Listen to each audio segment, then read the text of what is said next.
আসসালামু আলাইকুম সবাইকে। আজকে আমরা রাজশাহী বিশ্ববিদ্যালয় বি ইউনিটে আসা অ্যাকাউন্টিং এর একটি এমসিকিউ এর সমাধান দেখব। চলো দেখা যাক কি বলছে।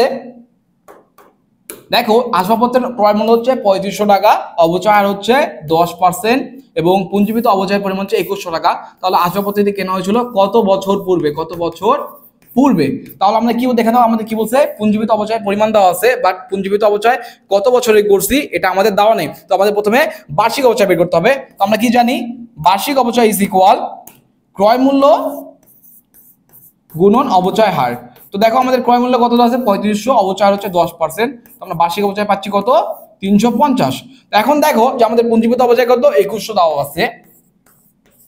যদি আমরা 2100-কে 350 দিয়ে ভাগ দিয়ে দেই তাহলে আমাদের কাঙ্ক্ষিত বছর পেয়ে যাব।